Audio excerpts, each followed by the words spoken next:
Welcome to Miss Kalye Vlog.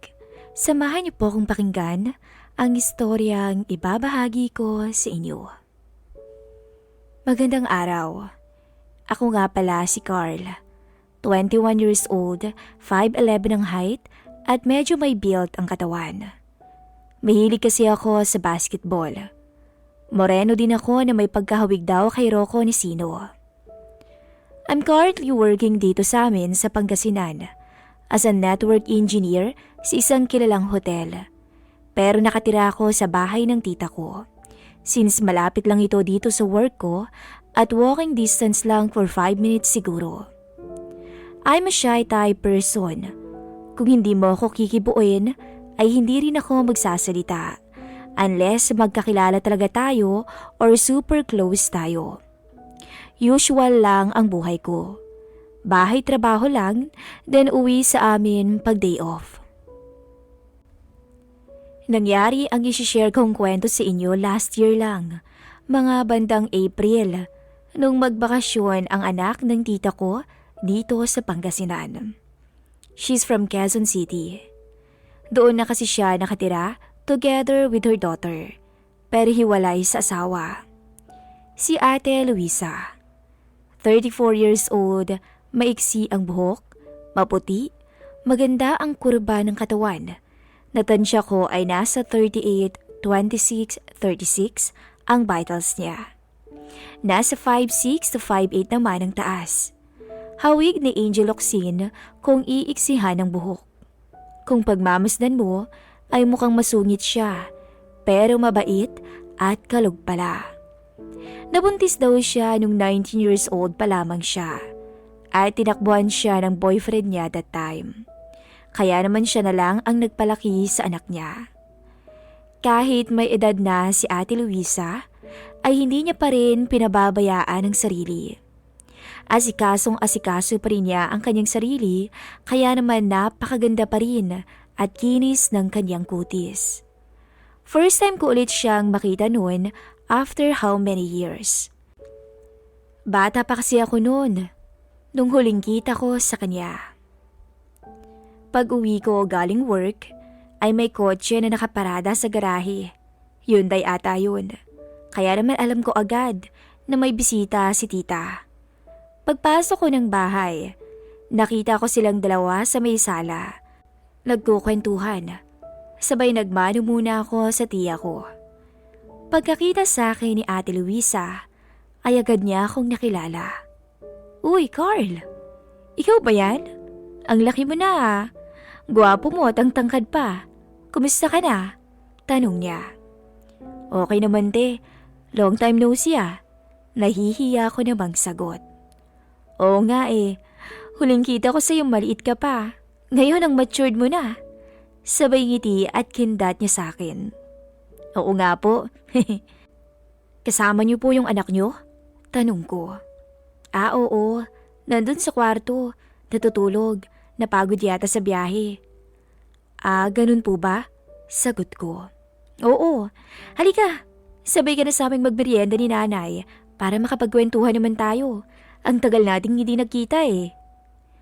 Umupo naman agad ako at sinuluhan sila sa meriendang inihain nila na pizza at soft drinks. Habang nagme-merienda, ay biglang tumayo si tiya at pumunta ng kusina. Nagpaalam sa amin na magluluto daw muna siya ng pagkain para sa hapunan namin. Kaya kaming dalawa na lang ni Luisa ang natira sa sala. Nagkwentuhan kami at nagkamustahan. Kinamusta niya ang mga magulang at kapatid ko, kung ano ang pinagkakaabalahan ko sa buhay. Siya naman ay nalaman ko na isa ng manager ng isang kumpanya sa Quezon City. Habang nagkukwentuhan kami, ay bigla kong napansin ang suot niyang long sleeve na polo. Bukas ang butones noon, kaya naman naaninag ko talaga ang hindi dapat. At sa tingin ko ay napansin niya yun. Kaya tumingin siya sa mata ko para mabaling yung tingin ko sa kanya. Tsaka sabay nagtanong, ilang taon ka na nga ulit? Kaka-21 lang ate nung January. Nasa legal age ka na. Binata ka na. May girlfriend ka na ba? Sigurado maraming nahuhumaling sa'yo. Gwapo mo eh. Ay naku, wala ho akong oras sa ganyan ate. Bahay trabaho lang ako. Gusto ko munang makatulong kila nanay bago ako manligaw. Tama yan. Career muna. Baka mamaya iiwan ka lang din nun sa ere. Sabay tawa niya. True to life ata yun te. Pabiro ko namang sagot. Konti. Sagot niya at nagtawanan kami. Simula noon ay lagi na kaming nagkukwentuhan ni Luisa pagka-uwi ko ng bahay. Isang gabi, kumatok siya sa kwarto ko. Hindi raw siya makatulog. Samahan ko raw siyang tumambay sa may garahe. Paglabas ko ay may nakahanda ng pulutan at alak. Sunmilk apple at sisig. Tinanong niya ako kung okay lang daw ba. Sabi ko naman ay okay lang para pampatulog. Tsaka na kami umupo. Pero bago siya umupo, ay tinanggal niya muna ang suot niyang sleeping robe. Nabigla ako sa nasilayan ko. Ang sexy pala niya.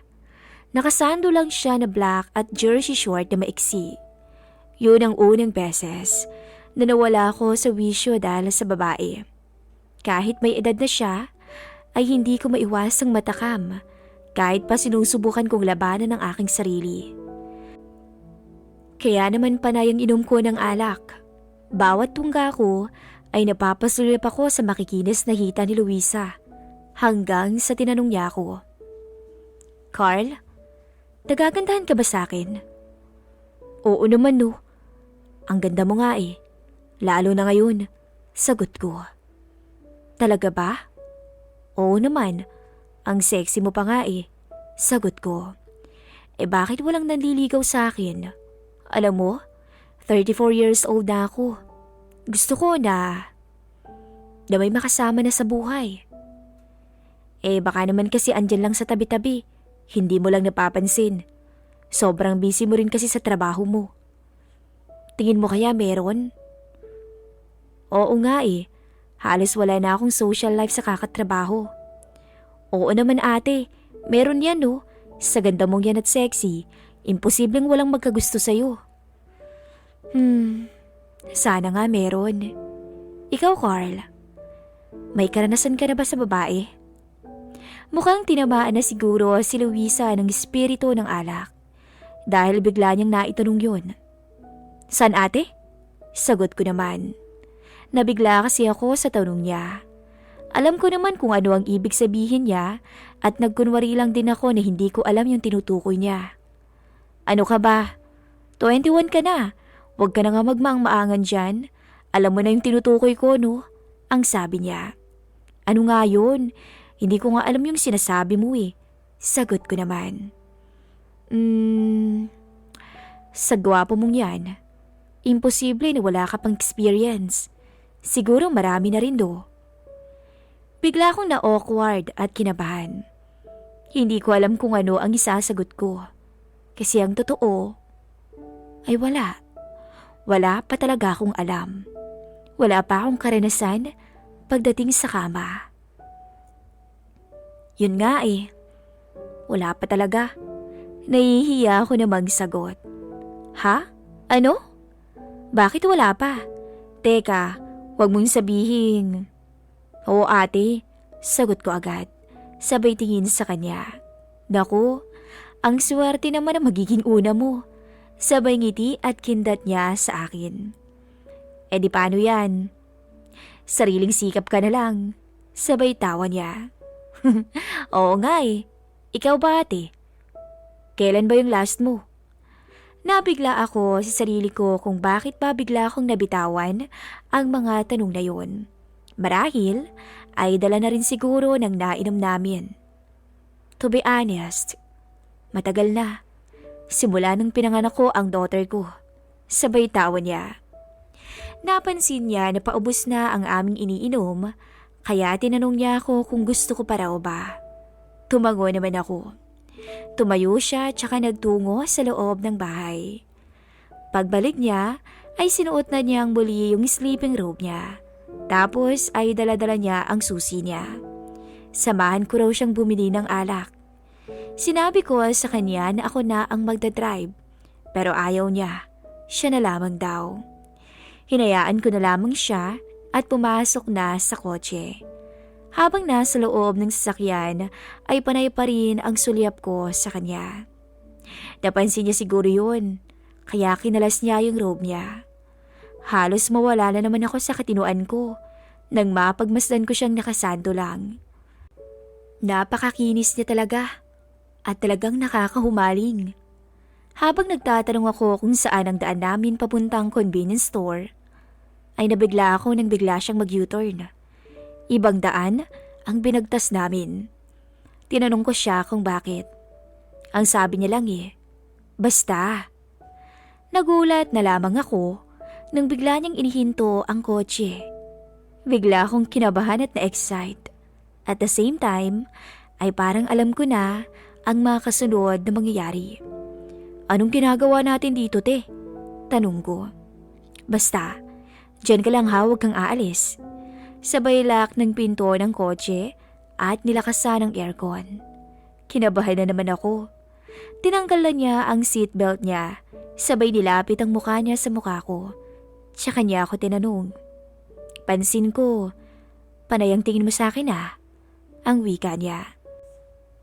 Ang ganda mo po kasi ngayon at ang sexy mo pa. Sagot ko naman. So gusto mo? Alok niya. Anong ibig mo sabihin? Wika ko. Gusto mo ba ako? Tanong niya ulit. Hindi na ako nagsalita pa. Agad ko siyang hinagkan sa labi. Hindi naman siya tumutol, kaya inatras ko ang upuan ng kotse, sabay inihika. Muling nagtanong si Luisa sa akin. Gusto mo bang ako ang maging una mo? Tumango lamang ako. Unti-unting bumaba ang haplos ni Luisa patungo sa aking zipper, sabay sabing. Mukhang mag-enjoy ako ng sobra, baby boy Malambing at nakakaakit niyang tono. Kumindat pa siya at ngumiti. Talaga ba ate? Huwag mo na akong tawagin noon. Baby na lang, okay? Yes, baby. Ang wika ko, sabay halik sa akin ng may gigil. Sa puntong yun, ay tuluyan na kaming natangay ni Luisa sa mapanganib na alon. Halos mabaliw kami pareho sa alapaap na natamasa. Kakaiba para sa akin ang moment na yun, na hindi ko talaga malilimutan. Batid kong mali, ngunit nawala na ako sa katinuan pa. Ano pa nga ba ang magagawa ko? Hindi ko maiwasang tumanggi sa napakagandang babae. Kahit maliman sa aking isip, ay ibang sinasabi ng aking katawan.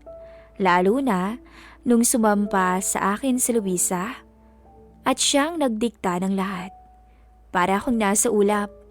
Halos ayaw bumitaw ng malabi namin habang nagpapakasasa kasabay ng pag-ugangan ng kotse. Tagaktak ang pawis namin na nagsama pa dahil sa pagkakadikid ng aming katawan. Kahit pamalakas ang aircon ng sasakyan, kakaiba si Luisa. Napahanga niya ako, hindi lang sa itsura, kundi pati sa husay. Maya-maya ay tuluyan na kaming nakarating sa rurok. Napayakap na lang sa akin si Luisa at parehas kaming pagod at hindi muna nakagalaw ng ilang segundo. Parehas kaming humihingal at time at sabay na nagkatinginan. Maya-maya ay nag-ayos na kami at nagtungo sa kwarto na nirentahan ni Luisa. Muli ay pinagsawaan namin ang sandaling magkasama kami sa iisang silid. Nang paalis na kami, ay inabot sa akin ni Luisa ang susi ng kotse niya. Hindi raw niya kaya na mag-drive dahil sa pagod, kaya ako na lamang daw ang magmaneho. Habang nasa biyahe kami, ay muli na namang umiral ang kapilihan ni Luisa. Ayos ka talaga baby boy Ang wika niya sabay kiss sa aking pisngi. Pwede ba kitang maging girlfriend? Tanong ko. Oo naman no. Ikaw na ngayon ang boyfriend ko. At the same time, insan ko rin. Pero secret lang natin to Oo naman baby no. Ang wika ko sa kanya bago kami makarating sa bahay. Nang naroon na kami ay parang normal lang. Parang walang nangyari. Simula noon ay naging mas close kami ni Luisa. Pag may pagkakataon, ay sinasamantala namin na pawiin ang aming pangangailangan sa isa't isa. Hanggang sa natapos na nga ang bakasyon nila dito at umuwi na siya ng Quezon City. Nakakalungkot pero magka-chat pa rin naman kami at nagkaka-text palagi. Hihintayin ko na lamang siya at excited na naman ako dahil babalik sila dito sa darating na Kapaskuhan. At dito ko na po tatapusin ang aking kwento. At sa tingin niyo ba, ay dapat ko pang ipagpatuloy ang lihim naming relasyon? Oo at mali, pero mahal naman namin ang isa't isa. Yun nga lang, narilito pa rin ako sa magiging desisyon ko sa buhay. Sana'y makatulong kayo sa akin. Paalam.